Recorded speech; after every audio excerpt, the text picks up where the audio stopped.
नमस्कार दोस्तों। आप सभी का फिर से स्वागत है आपके अपने चैनल मार्केट एज के अंदर। आज जो हम बात करने जा रहे हैं वो बात करने जा रहे हैं हम जिसके ऊपर ज़्यादातर लोग इस स्कैम में फंसे पड़े हैं। उन्हें लगता है ये स्कैम नहीं है, लेकिन ये भी एक बहुत बड़ा स्कैम है जिसके अंदर सब लोग ट्रैप हुए पड़े हैं। Credit card scam. इस स्कैम के अंदर मोस्टली जितने भी मिडिल क्लास पर्सनस हैं या उससे लोअर हैं, वो सारे के सारे इस ट्रैप में ना चाहते हुए भी फंसे पड़े हैं। इसके अंदर सब लोगों का स्कैम जो सबसे ज़्यादा होता है वो इस चीज़ के ऊपर रहता है कि यार भाई ऑनलाइन सेल आ गई, चलो कुछ खरीदते हैं। मॉल के अंदर चले गए तो मॉल के अंदर चलो भाई खरीद लेते हैं क्योंकि कार्ड है, जेब में पैसा नहीं है पर कार्ड है, सबसे बड़ा ट्रैप। उसके बाद कुछ ग्रोसरी सामान के लिए जब हम बाहर जाते हैं, मॉल्स के अंदर जाते हैं, आजकल सबसे मेन है हर सिटीज़ के अंदर जैसे डी मार्ट अवेलेबल है। आप वहाँ पे जाते हो सिर्फ 2 सामान लेने के लिए, लेकिन कभी भी देखना आप उस 2 सामान से ज़्यादा 10 सामान लेके आते हो और उसमें ऐसे सामान होते हैं जिन सामान की अभी आपको ज़रूरत भी नहीं होती। उसके बाद एक और स्कैम जब में आप जो फंसते हैं वो होता है नो कॉस्ट ईएमआई स्कैम। इन सभी स्कैम को मैं ब्रीफली बताऊंगा और कैसे बच सकते हैं कैसे नहीं बच सकते वो भी बताऊंगा। बस समय हो तो इसको पूरा देखिएगा, अभी समय नहीं है तो स्किप कर सकते हो, मैं और चीजें बताता हूँ। दूसरे स्कैम आते हैं क्रेडिट कार्ड डिस्काउंट। आप इस चीज को क्रेडिट कार्ड से ले लीजिए, डिस्काउंट ले लीजिए, वो चीज ले लीजिए। क्यों?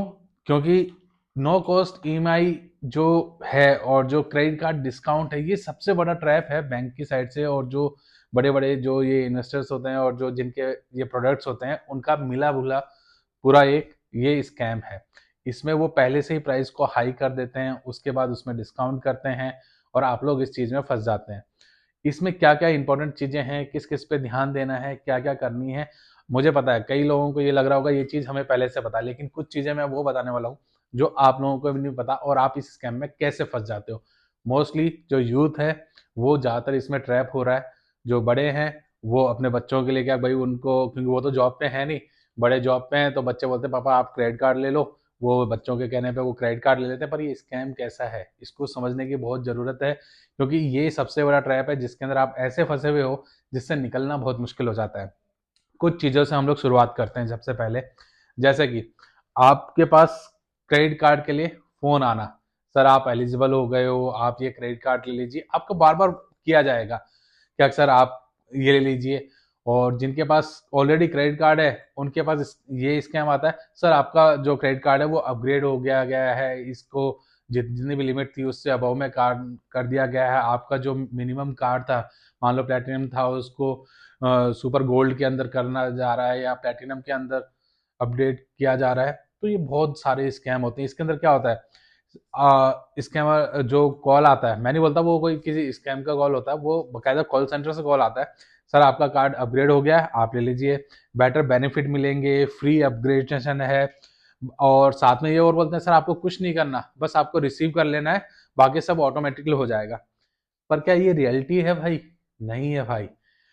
नया कार्ड एक्टिवेशन, ओल्ड कार्ड का बंद हो जाना, नया कार्ड एक्टिवेशन हो जाना, इसके अंदर आपकी जुड़ जाती है annual fees, hidden insurance add हो जाता है। अपग्रेड के नाम पे न्यू सेल्स रिकॉर्ड कायम करते हैं वो बैंक वाले तो, लेकिन आपके साथ स्कैम हो चुका क्योंकि आपको तो बोला गया था कि फ्री का है, नया कार्ड अपग्रेडेशन हो रहा है, आप ले लेते हो। भाई क्यों लेना है? अगर आपके पास है एक कार्ड उसी से काम चल रहा है तो नहीं लेने की जरूरत है। ये स्कैम हो गया। उसके बाद आपकी लिमिट इंक्रीज का ट्रैप चलता है। सर जो ये बोलते हैं ना शॉपिंग आपकी लिमिट इंक्रीज कर दी गई है, वो क्यों होता है? वो आपने कभी सोचा है? भाई आप तो नॉर्मल यूज कर रहे हो, आपका उसी में काम चल रहा है, लेकिन आप भी इस ट्रैप में फंसते हो। आपके मान लो 50,000 थी, वो बोलते हैं सर आपका लिमिट इंक्रीज करके 1 लाख कर दी गई है। आपको लगता है वाह बहुत अच्छा हो गया यार, भाई मेरे साथ तो मेरी 1 लाख की लिमिट हो गई। पर ये बहुत बड़ा ट्रैप है। क्यों होता है? ताकि आप ज़्यादा से ज़्यादा शॉपिंग कर सको। आपके पास कार्ड होगा, आप ज़्यादा से ज़्यादा शॉपिंग करोगे, 50,000 में 50,000 तक की शॉपिंग करोगे। अब 1 लाख का कर दिया, आप 1 लाख के उस ट्रैप में फंस गए, 1 लाख का आपके पास बजट है, ईएमआई पे सामान लेना स्टार्ट कर दोगे आप। और इसके अंदर हाई इंटरेस्ट रेट होता है, आपको ये भी नहीं पता होता।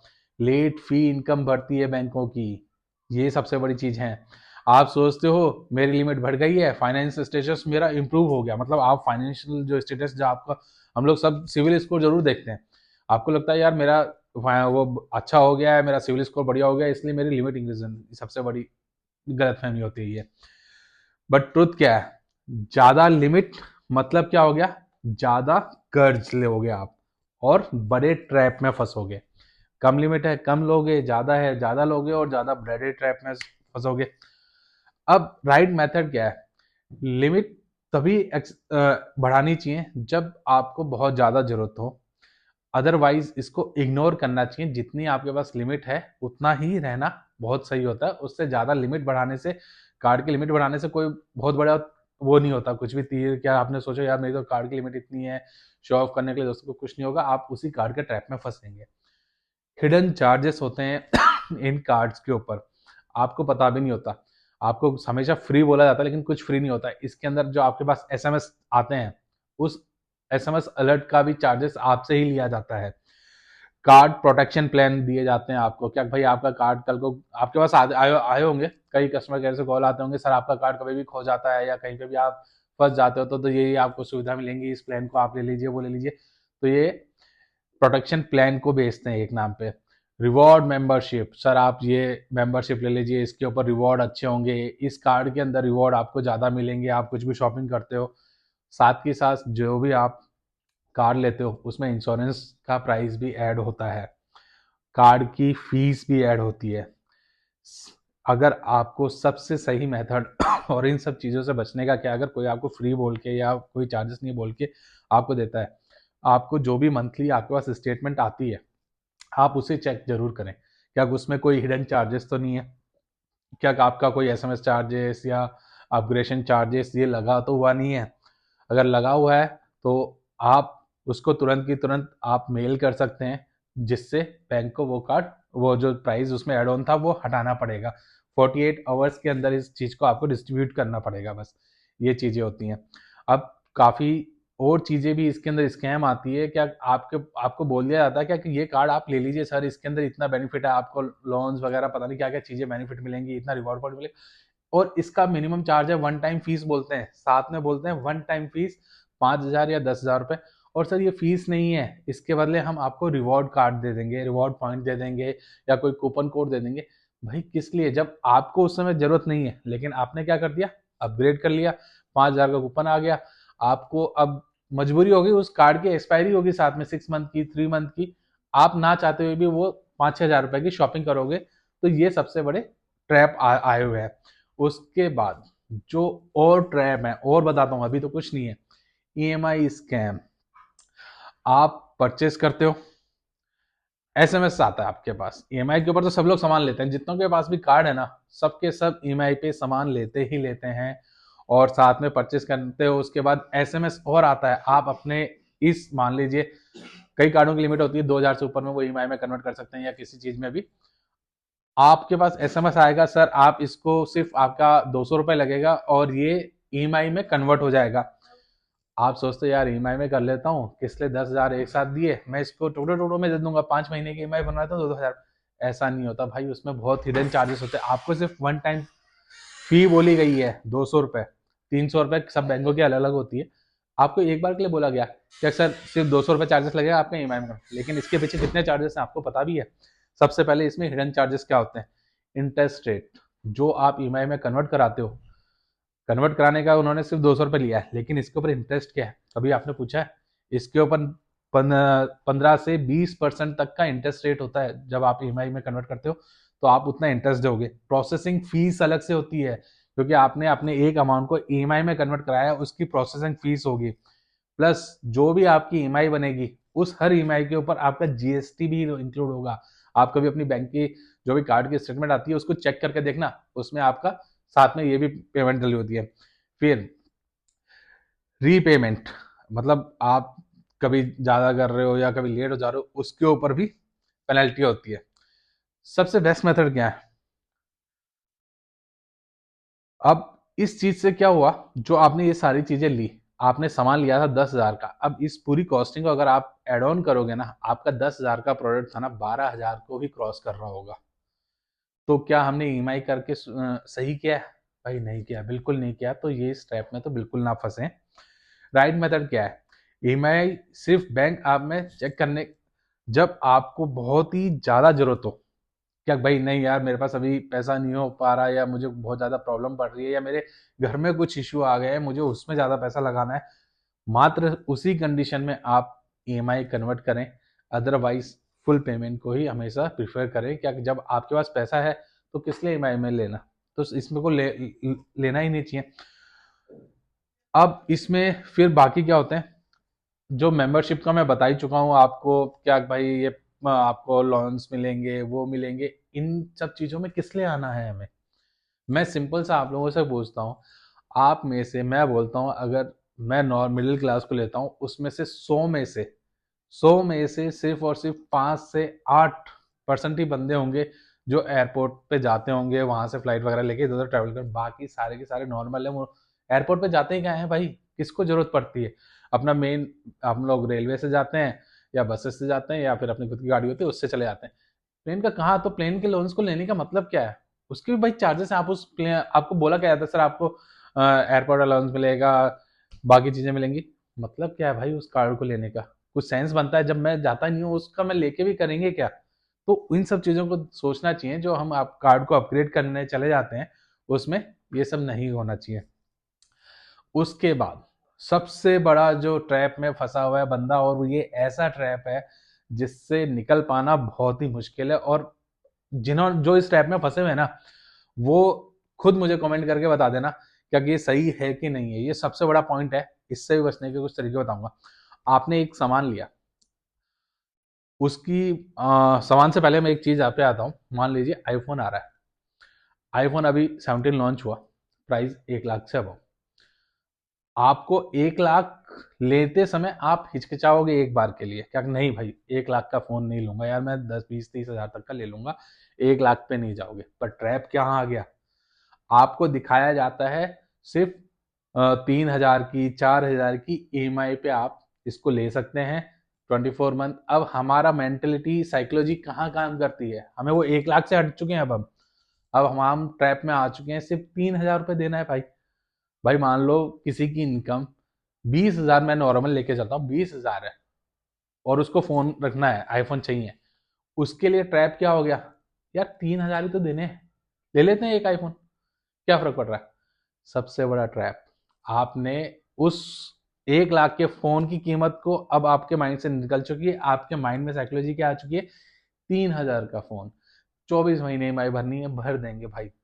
ये सबसे बड़ा ट्रैप हो गया। आपने उस फोन को ले लिया है, आपके पास एक ईएमआई बन चुकी है, अब आप इसमें फंस चुके हैं। अभी तो शुरुआत है खाली। अब मान के चलिए आप ऐसे करते करते कुछ प्रोडक्ट और ले लिए आपने, अब आपकी टोटल ईएमआई कॉस्ट कितनी हो गई है, 3 3 हजार करते हुए, क्योंकि आपने पहला एक 3 हजार ही तो है, दूसरा ले लिया, तीसरा ले लिया, आपकी 10 से 15 हजार की तो ईएमआई जारी होगी। बच कितना रहा होगा, उसमें भी ट्रैप। उसके बाद मान लीजिए कभी किसी कारणवश, मैं नहीं बोलता आप सारे के सारे स्ट्रैप में फंस गए, किसी कारणवश आपके पास पेमेंट नहीं हो पाया, तो बैंक का एक मैसेज और आता है, जब बल्कि आपकी स्टेटमेंट आती है ना, मान लीजिए किसी का पेमेंट ड्यू आ रहा है 15 हजार रुपये, उसके साथ में मिनिमम पेमेंट का एक ऑप्शन आता है, मिनिमम पेमेंट।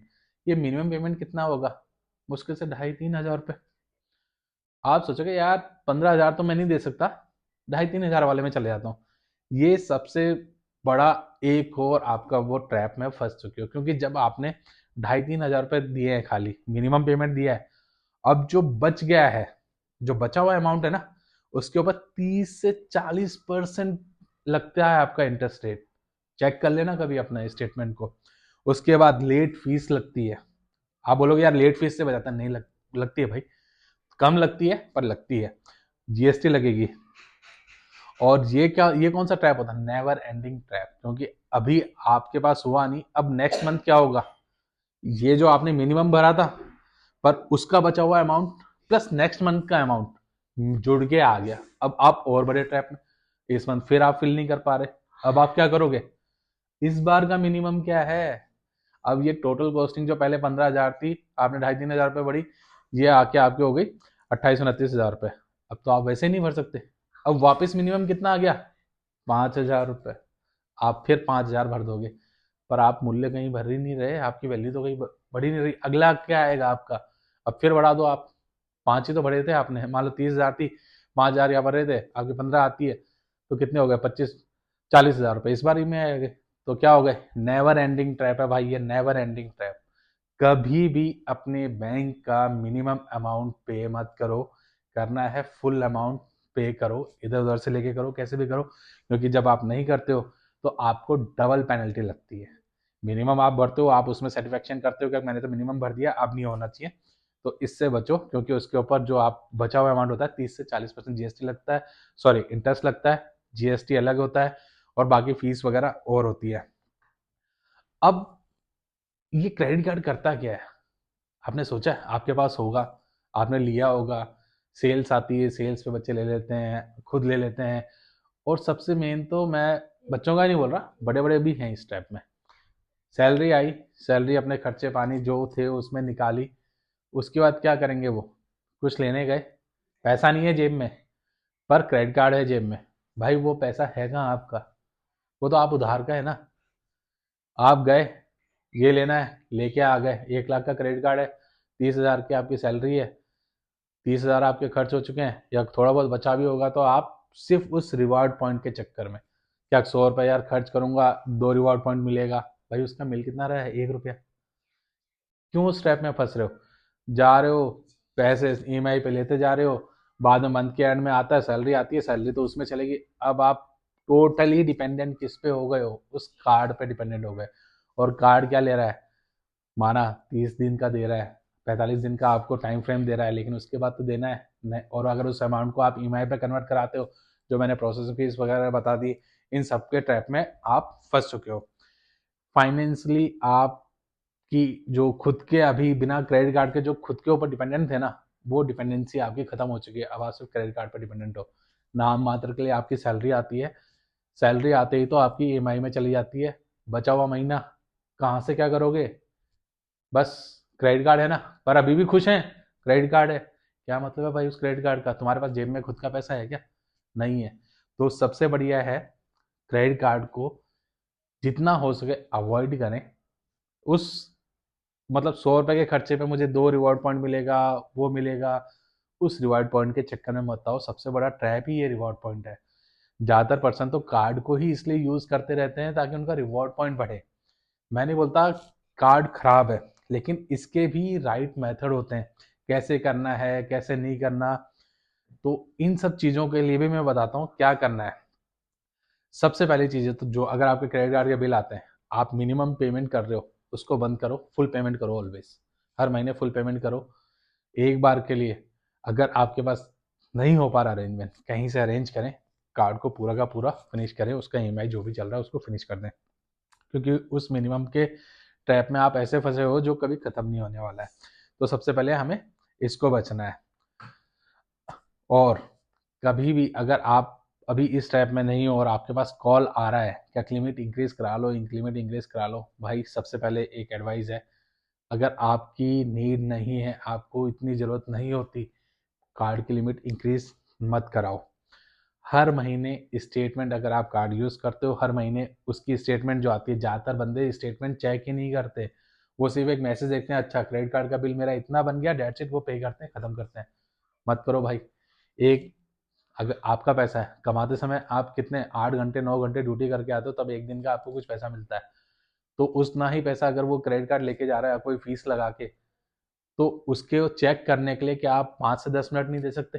सबसे पहले जो भी मंथली स्टेटमेंट आती है 5 से 10 मिनट उसको दो, उसमें चेक करो कोई हिडन चार्जेस, कोई वैसा चार्जेस तो नहीं लगा हुआ जो नहीं होना चाहिए था, उसको चेक करना स्टार्ट करो।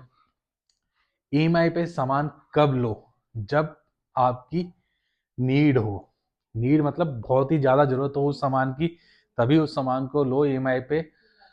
भाई मुझे चाहिए और ज़रूरत दोनों को समझना ज़रूरी है, जब ज़रूरत हो तब लेना है, चाहिए है पे अवॉइड करो। दूसरा, जब भी अगर आप अपनी कोई कार्ड अपग्रेड कराते हो या कुछ भी कराते हो, सब लोग बोलते हैं सर फ्री ऑफ कॉस्ट है, तो रिटर्न में एक मेल ले लो, कुछ भी ले लो, क्योंकि रिटर्न की वैल्यू है, वर्बली की कोई वैल्यू नहीं होती। अपने पास एक इमरजेंसी फंड हमेशा रखो, इमरजेंसी फंड रहना बहुत ज़रूरी है, क्रेडिट कार्ड पे हमेशा डिपेंडेंस नहीं होना चाहिए। अभी मेनली होता क्या है, हम क्रेडिट कार्ड के ट्रैप में इस टाइप से फंसे हुए हैं ना, कि हम समझ नहीं पाते क्या करना चाहिए, क्या नहीं करना चाहिए, क्या हमारे लिए सही है, क्या नहीं है। अब मैं क्रेडिट कार्ड को बुरा नहीं कह रहा, ना चीज़ों का। बैंक अपना प्रॉफिट कमाना चाहता है, वो कैसे कमाएगा? क्रेडिट कार्ड जितने ज़्यादा होंगे, जितने लोग डिफ़ॉल्ट करेंगे, जितने लोग ईएमआई में कन्वर्ट कराएंगे, जो मिनिमम अमाउंट पे करेंगे वही है। अब मैं आपको क्रेडिट कार्ड अगर आपको चाहिए और यूज़ ही करना है ना, सबसे बढ़िया बताता हूँ बेनिफिट कहाँ होता है। मान लीजिए आपको चाहिए फ़ोन, 1 लाख का आईफोन लेना है। सबसे पहले अपने पास 1 लाख रुपए एस्टिमेट होना चाहिए आपके पास।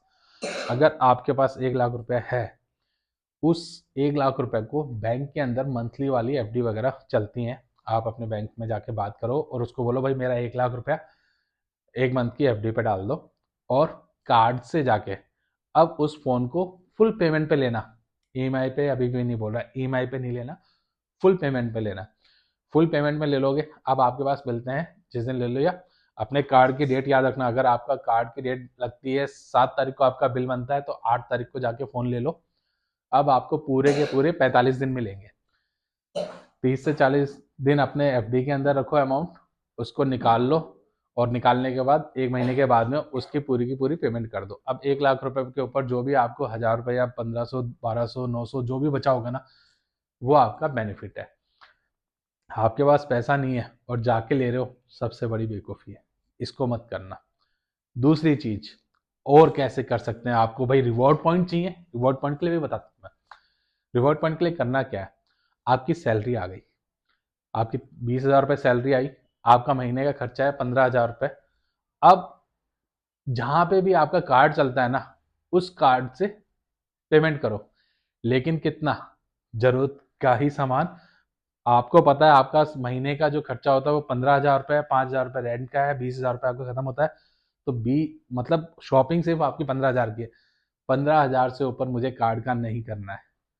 बैंक में रखा रहेगा, कुछ इंटरेस्ट इसका बनेगा जो अपने को बाद में मिलता है। तो जिससे क्या होगा, जब कार्ड का बिल आएगा, आपका क्योंकि सैलरी आई थी, आपने 15,000 पूरे के पूरे सेव रख रखे थे, उसको फुल पेमेंट करो। और जितना आपका खर्चा है उसको कम करने की कोशिश करो, ताकि सेविंग रहे। वरना कार्ड के ट्रैप में तो है ना, सेविंग कभी आप कर ही नहीं पाओगे। कार्ड के चक्कर में क्या होता है ना, आप लोग इतने सामान ले लेते हो, इतने सामान ले लेते हो जो अननेसेसरी हैं, जरूरत नहीं है, लेकिन कार्ड है। जेब में पैसा नहीं है लेकिन कार्ड है। कितने लोग भाई इस बात से सहमत हैं, जिनके पास पैसा जेब में नहीं होता पर कार्ड होता है, जिसकी वजह से वो सामान ले लेते हैं और अभी ट्रैप में फंसे हुए हैं। ये ट्रैप में फंसना ही तो नहीं है भाई, इसी के लिए ये चीज़ें हैं। कैसे आपको सेव रखना है, कैसे आपको कार्ड को सहीली यूज़ करना है, क्या है, मेरा टाइटल भी पूरा उसी के ऊपर था, credit card scam salary EMI में ख़त्म।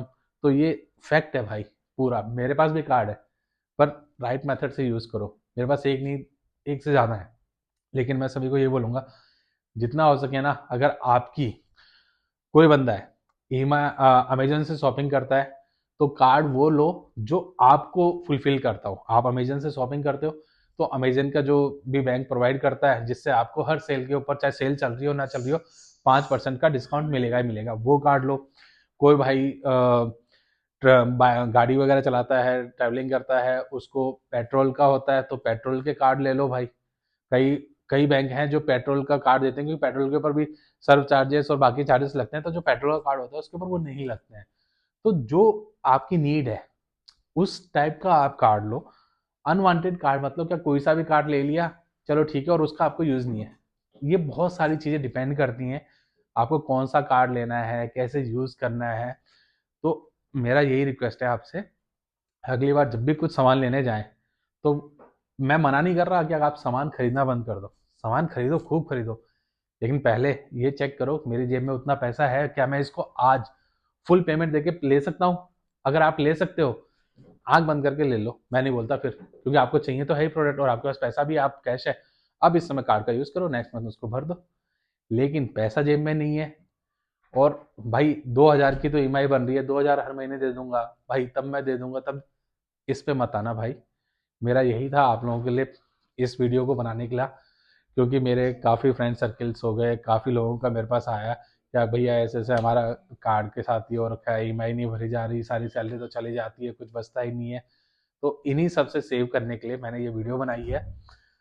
उम्मीद है ये वीडियो आप सबको अच्छी लगी होगी। अच्छी लगी हो तो प्लीज़ लाइक शेयर और सब्सक्राइब जरूर कीजिएगा। और मेरा वही बात है, लाइक सब्सक्राइब करें ना करें, शेयर जरूर करें, ताकि जो भाई इस स्टेप में है या जो फंसने जा रहे हैं वो इससे बच सकें। तो बस यही आपसे आशा थी। चैनल अच्छा लगा तो धन्यवाद।